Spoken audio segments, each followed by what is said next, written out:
Salut!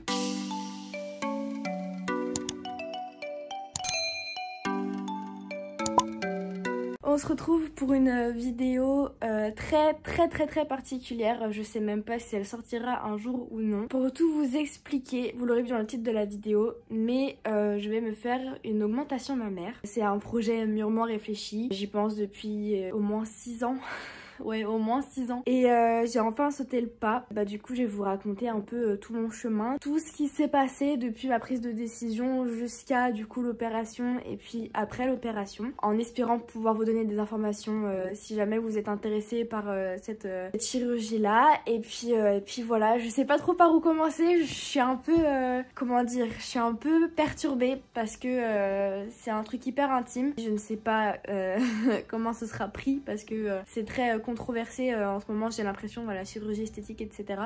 Sachez que je fais pas ça parce que c'est tendance ou parce que toutes les femmes de télé-réalité ou connues, etc. l'ont fait. Je fais ça parce que c'est un vrai mal-être et que j'ai une malformation mammaire, voilà, tout simplement. Pour vous expliquer un peu plus concrètement, j'ai une malformation de la glande mammaire. Je vais vous mettre un petit schéma ici pour que ce soit plus clair pour vous. Mais en gros, elle n'est pas complètement formée. Elle fait que mon sein, il est tombant et un peu en pente, genre. Donc voilà, c'est pas esthétique du tout et je suis très complexée par ça. C'est devenu un vrai complexe au fil du temps. Et donc du coup, j'en suis arrivée à la conclusion que j'avais envie de me faire opérer et me redonner confiance en moi, tout simplement. Donc là, on est le 7 décembre 2020. J'ai eu une première consultation avec un docteur à Rennes en octobre. Il m'avait proposé une opération en avril. Je me suis ensuite inscrite dans un groupe Facebook en fait qui regroupe que des femmes qui ont voulu faire, ont fait ou veulent faire une augmentation mammaire. Et donc qui regroupe plein de témoignages, plein d'expériences, etc. Donc qui est réservé uniquement aux femmes, exclusivement aux femmes, et il faut prouver que tu es une femme, etc. Hyper bien fait, et ça m'a confortée dans mon choix de faire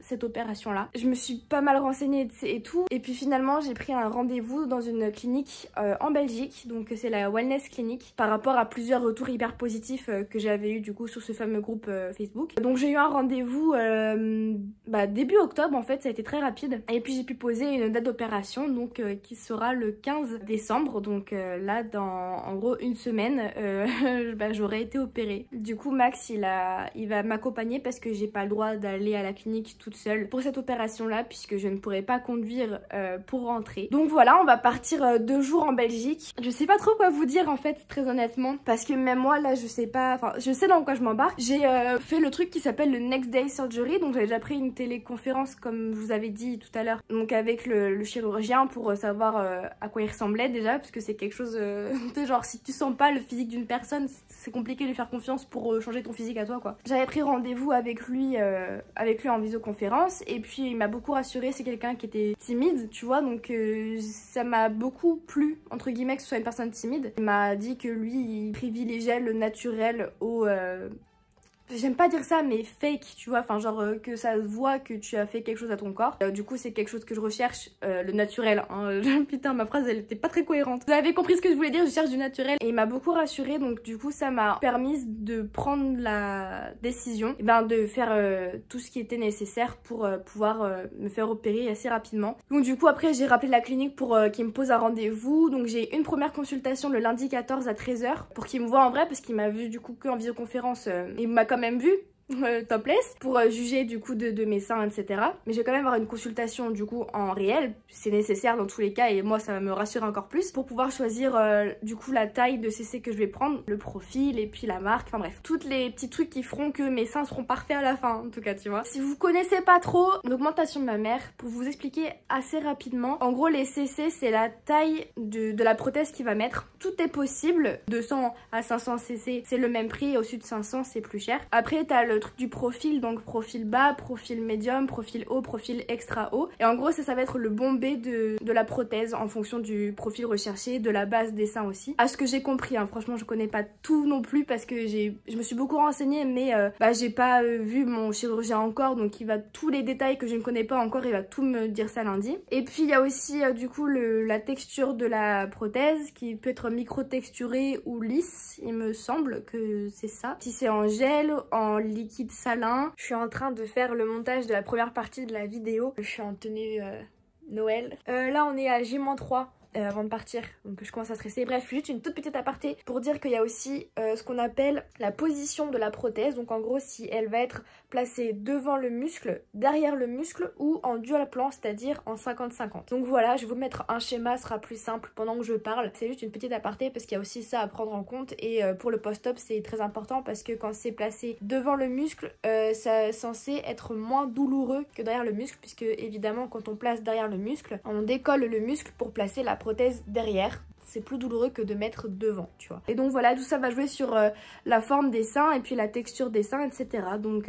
voilà, très concrètement, moi je partais sur un entre 320 et 350 cc. Donc voilà, et profil je le sais pas encore parce qu'on en a pas forcément discuté très longtemps. Je suis très impatiente mais très stressée. En fait c'est un stress, mais c'est un stress positif, je sais pas comment vous expliquer. C'est juste que j'ai tellement attendu cette opération là que le fait de me dire que dans une semaine j'y serai, ça me rend toute chose. Pour parler un peu des tarifs et faire un comparatif et aussi de vous expliquer pourquoi j'ai choisi d'aller en Belgique et pas de rester, enfin et pas de le faire en Bretagne. Je vous avoue que le tarif a énormément joué. Mon chirurgien qui va m'opérer du coup là en Belgique, c'est un chirurgien français qui a fait ses études en France. En France, on me demandait, donc le premier devis que mon chirurgien breton m'a fait, c'est un devis de plus de 4000 €. Donc pour l'opération, sachant que du coup la brassière de contention qu'on est obligé de mettre pendant un mois n'était pas comprise dans le prix et que vu que je peux pas avoir l'aide de l'assurance maladie et de la mutuelle parce que je rentre pas dans les conditions en fait pour bénéficier de cette aide là, donc c'est moi qui payerai tout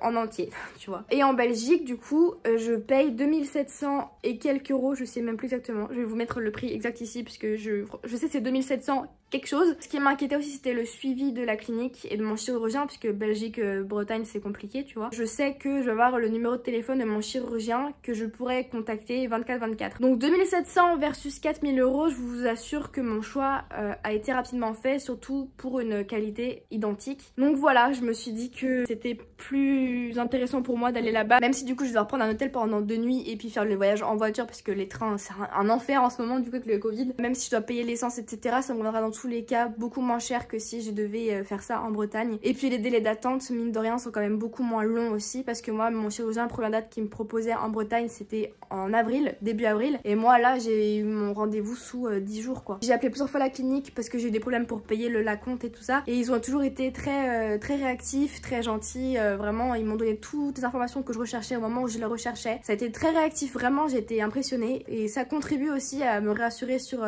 tout ce processus là quoi. Donc voilà. Là la prochaine étape du coup c'est de partir en Belgique. On part du coup dimanche et on revient en mardi sûrement en fin de soirée. Donc voilà, je suis trop impatiente et je remercie Max, je sais qu'il regardera la vidéo, j'espère, t'as intérêt, parce que sans lui ça n'aurait pas été possible non plus parce qu'il m'a toujours rassurée et il me soutient de ouf dans ce projet là, sachant que je lui ai dit si jamais je le sens pas je le ferai pas. Il m'a dit tu fais ce que tu veux, c'est ton corps, c'est ton choix et moi j'accepte ce que tu vas faire dans tous les cas. Il a pu prendre 2 jours dans son taf pour venir avec moi et m'accompagner parce que la clinique est catégorique. Si vous n'avez pas d'accompagnant avec vous le jour de l'opération peut vous être refusée parce que tout simplement en fait vous ne pourrez rien faire après l'opération, c'est à dire que tout ton corps est mort tu vois.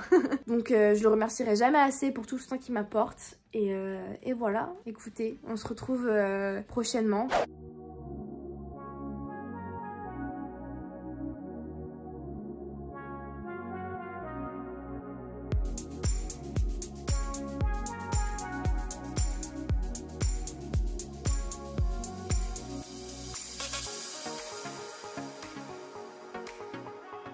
Donc on est le jour J, on est dimanche, enfin on est le jour J, on est le jour du départ, donc dimanche 13 décembre 2020. J'ai la boule au ventre de ouf, ça y est ça commence à monter. En plus sur le groupe Facebook il y a plein de femmes qui viennent de se faire opérer aussi, elles sont à J+2, J+3 après l'opération et elles sont en train de dire putain j'ai trop mal, les médicaments il faut rien, j'ai trop mal, j'ai trop mal, j'ai trop mal. Et je vais être en mode mais moi je vais avoir trop mal aussi, du coup j'ai plus trop envie. J'espère que ça va bien se passer, je pense que le voyage du retour va être très compliqué mais bon écoutez.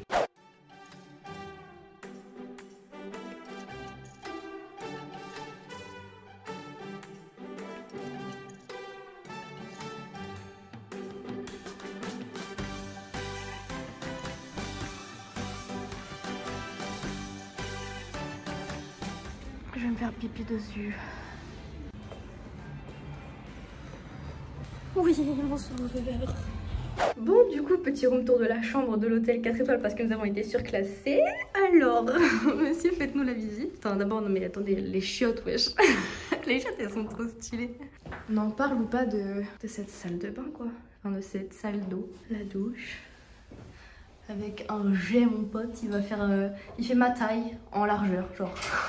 Nous arrivons ensuite dans la chambre avec un lit king size. Au moins, monsieur ne viendra pas me faire chier cette nuit. Vous allez rien voir, mais en gros, dehors, c'est la ville, genre. Et c'est une grande baie vitrée comme as. C'est beau. On va être bien. Bon, ça y est, je suis revenue de mon rendez-vous à la Wellness Clinic. Wow, pourquoi tu zoomes, monsieur? La clinique, elle est trop propre, genre vraiment, c'est classe. J'ai pas attendu longtemps, très honnêtement. Il y a des trucs qui font que tu peux te check-in toi-même sur des petits ordinateurs. Donc quand t'as prévu ton rendez-vous, tu viens, tu mets ton nom, ton prénom, ta date de naissance. Et ensuite, ils retrouvent son fichier dans leur dossier. Et t'as juste à dire oui, je suis là pour mon rendez-vous avec tel chirurgien. Et ensuite, hop, tu vas dans la salle d'attente et puis le chirurgien va me chercher. Alors du coup, on est parti sur du 300 cc. Parce que j'ai déjà une base, une bonne base, partant d'un bonnet B que je remplis, voilà. 300 cc avec un profil XP, le deuxième plus gros profil, donc voilà. C'est des fils résorbables, donc du coup j'aurais rien à faire, ça c'est cool parce que du coup ça veut dire que j'ai pas besoin d'avoir une infirmière à la maison et j'ai pas besoin de refaire 700 km pour enlever tout ce barda. Écoutez, je suis plutôt rassurée sur ça parce que c'est vrai que c'était un truc qui me faisait un peu peur. Tout ce qui est post-op, ça me fait flipper de toute façon. On part sur du sous-muscle, j'ai hâte et en même temps je suis stressée. À toutes. Bon, ça y est, on est le jour J. J'ai pas très bien dormi, je me suis endormie, il était genre peut-être 3h, 3h30. Je suis pas bien. Je suis pas très bien. Je suis en train de remettre en doute tout là. Je suis en train de me poser plein de questions. Après la clinique, ils m'ont donné une ordonnance avec les médicaments et tout qu'il faut que j'ai. Donc on ira dans une pharmacie belge quand ça sera plus simple. On aura tous les médicaments directement. J'aurai pas à aller chercher le lendemain dans une pharmacie, etc. On se retrouve plus tard.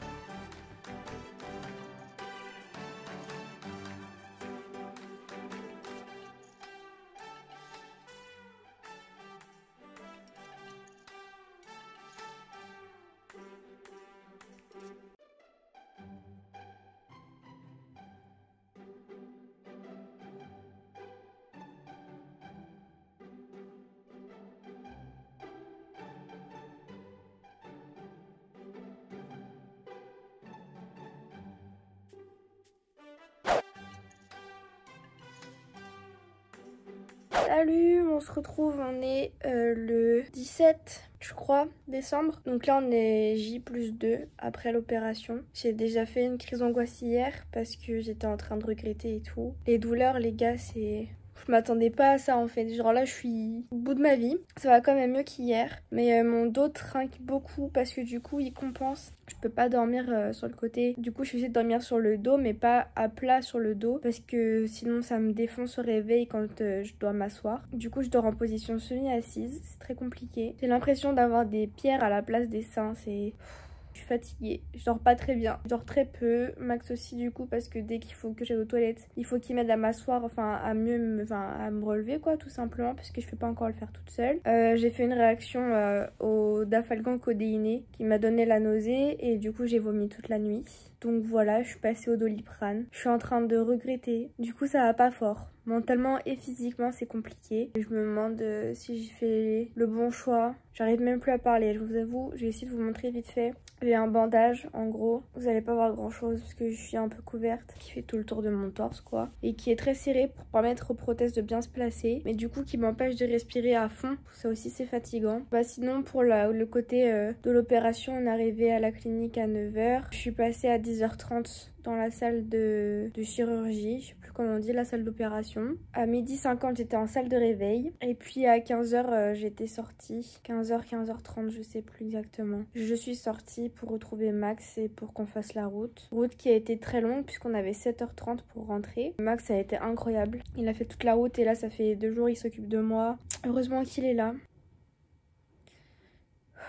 Je suis fatiguée. Aouh. Je suis qu'à J+2. Je crois que c'est les jours les plus compliqués. J'ai posté des messages sur le groupe Facebook pour avoir des conseils, des avis, des soutiens. Ça m'a beaucoup aidé aussi. Mais c'est vrai que là c'est dur. Entre l'opération, l'anesthésie, les médicaments, les douleurs non-stop et le fait de très peu dormir, c'est épuisant.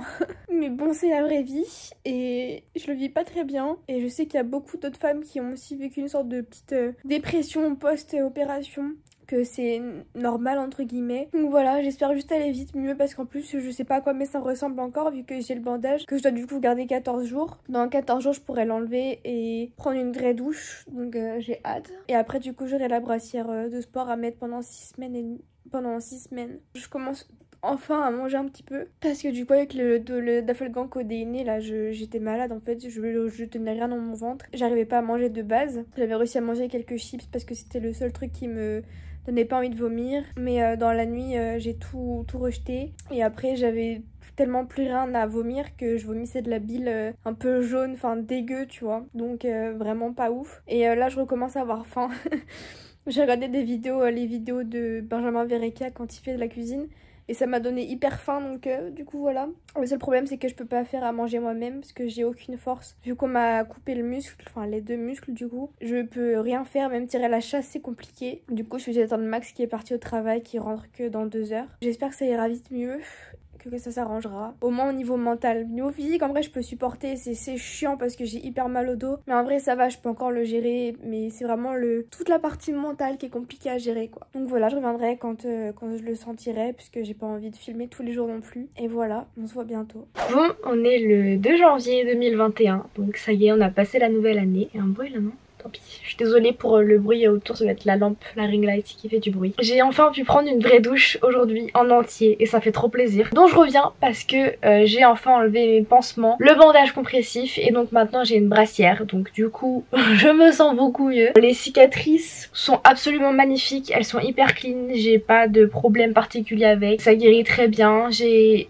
toutes mes sensations dans les seins, enfin genre je sens toutes les sensations, sur les tétons même beaucoup plus qu'avant, donc c'est très fatigant parce que ça fait très mal, c'est très irrité très facilement. J'ai fait une petite réaction allergique aux pansements quand l'infirmière me les a enlevés, c'était pas ouf. J'étais rouge comme si ma peau avait été irritée et c'était le cas de toute façon parce que j'ai fait une réaction allergique, bref, je blablate beaucoup. Mais voilà, tout ça pour vous dire que oui, ça y est, j'ai enfin enlevé tous les pansements et que maintenant c'est juste une histoire de placement de prothèse, qu'elles descendent petit à petit et tout. Là, la prothèse droite est plus haute que la prothèse gauche. Celle de gauche descend beaucoup plus rapidement que celle de droite. Mais globalement, ça se passe hyper bien. À part les tétons, comme je disais, qui sont hyper sensibles. Autrement, tout va bien. Donc je suis rassurée. J'ai hâte de pouvoir acheter des sous-vêtements. J'ai acheté une brassière de chez Decathlon en taille M qui est trop petite. Du coup, je vais aller demain échanger celle que j'avais acheté en S parce que j'en avais acheté une en S et une en M parce que je ne savais pas quelle taille j'allais faire. Et il s'avère que M sur ce modèle-là, c'est un peu trop petit. Mes seins sont beaucoup trop comprimés, du coup ça me fait très mal. Donc demain je vais aller à Decathlon échanger la brassière en S, faire un avoir pour acheter un autre modèle que j'ai vu et qui m'a été conseillé par des filles sur le groupe Facebook dont je vous ai parlé au début de la vidéo, qui est censé être un peu plus confortable. Donc du coup je vais aller voir ça. Si vous entendez Max parler, c'est normal, il est en stream et il parle très fort. C'est chiant, il s'en rend pas compte.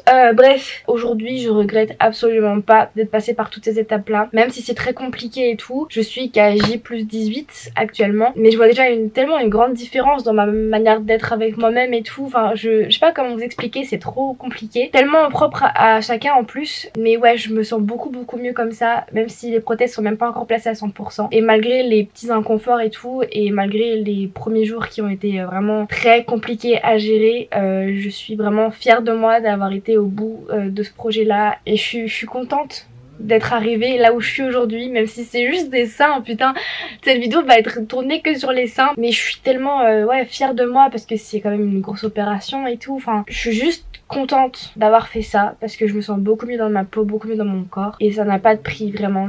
J'ai trop hâte de pouvoir ressortir des tenues que je mettais pas parce que je me sentais pas à l'aise dedans. J'ai trop hâte de pouvoir acheter des soutiens-gorge qui me plaisent vraiment parce que je sais que je vais être belle dedans. Enfin, vous vous rendez pas compte à quel point c'est important, mine de rien. Et ouais, je suis très contente de l'avoir fait. J'ai l'impression d'avoir un poids en moins sur le cerveau qui s'est enlevé. J'ai déjà un peu commencé les massages des seins. Enfin, c'est juste pas grand chose, c'est juste les pousser, les remonter, les resserrer, les écarter pendant 5 minutes sans trop forcer, et aussi appuyer un peu dessus pour aider les prothèses à se placer et puis éviter les coques. Je sais pas comment vous expliquer ce que c'est les coques, donc si jamais vous êtes intéressé, je vous mettrai des liens qui expliquent ce que c'est des coques dans la barre d'infos. Voilà. Dans quelques jours, quand on sera à 3 semaines après l'opération, je ferai les vrais massages sur les cicatrices pour permettre qu'elles soient moins dures, moins boursouflées, et puis qu'elles ne soient plus, qu'on ne les sente plus au toucher, tout simplement. J'ai déjà commencé avec un peu d'huile cicatrisante à juste remuer un peu la peau, enfin genre je mets mon doigt sur la cicatrice, on va dire ça. Je vais vous montrer comme ça. En gros, j'en dis ça c'est la cicatrice. Je prends mon doigt avec un peu d'huile et puis j'appuie comme ça, j'effectue une petite pression pour permettre à la peau. Bouh, s'il te plaît, stop, pour permettre à la peau de comment on dit, de s'assouplir, et puis que voilà, la cicatrice elle soit pas toute dure et que ça s'assouplisse, voilà, tout simplement. Donc écoutez, je reviendrai quand tout ça aura bien avancé, que les prothèses seront bien descendues, et puis voilà, je vous fais des gros bisous et on se revoit bientôt. Salut, on se retrouve, on est le 27 janvier 2021 et si on se retrouve aujourd'hui c'est pour conclure cette vidéo. Donc ça fait 1 mois et demi à peu près après l'opération et je puis enfin enlever ma brassière de sport hier, donc elle est là.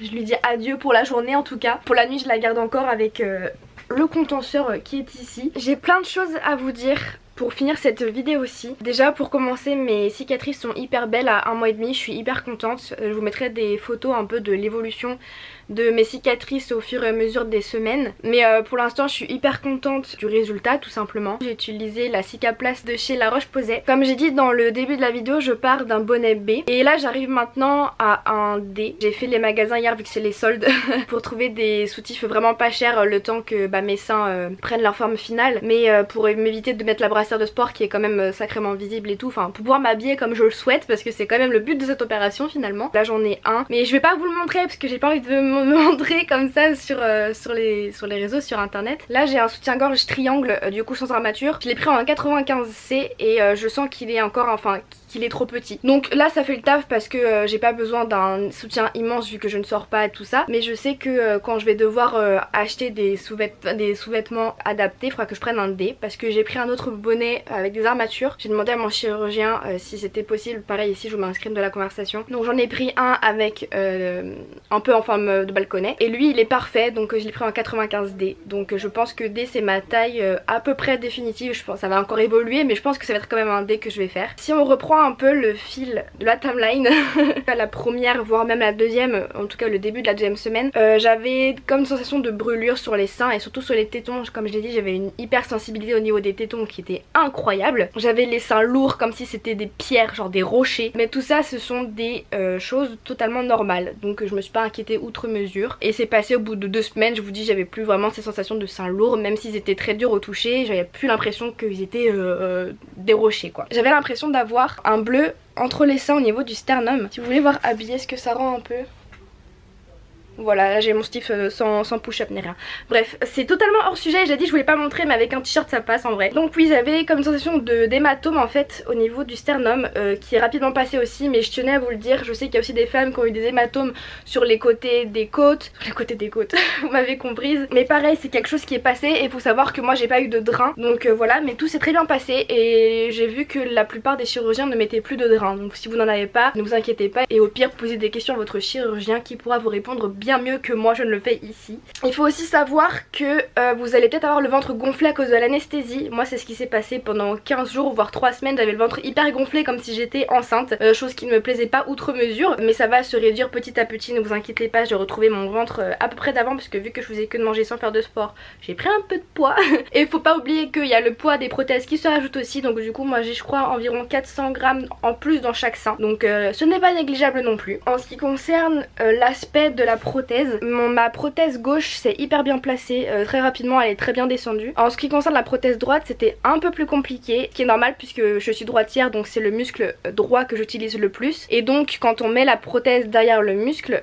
forcément le muscle appuie sur la prothèse, ce qui la remonte, et donc du coup ma prothèse droite avait beaucoup de mal à se placer, mais là ça y est, elle est à peu près au même niveau que le gauche enfin, et le contenseur aide beaucoup à faire descendre justement la prothèse puisqu'elle appuie sur la prothèse pour la faire descendre, et aussi les massages aide énormément. Dans la description je vous mettrai une vidéo que j'ai suivie pour faire justement ces massages là. Et du coup il faut aussi savoir, et ça je l'ai aussi appris après mais c'est pas quelque chose qui m'a dérangé plus que ça, c'est que les prothèses derrière le muscle mettent plus de temps à descendre que les prothèses devant. Ce qui est logique puisque je viens de vous dire que les muscles écrasaient les prothèses. Si vous êtes sportive en général, les chirurgiens privilégient de mettre la prothèse devant le muscle. Voilà. Il y a aussi un truc qui m'a fait rire et en même temps je me suis dit punaise j'ai vraiment pas envie d'être maman. Les femmes qui ont comparé la sensation quand on passe de la position allongée à la position assise ou debout comme une sensation de montée de lait. Et je trouve ça très désagréable, ça me faisait mal.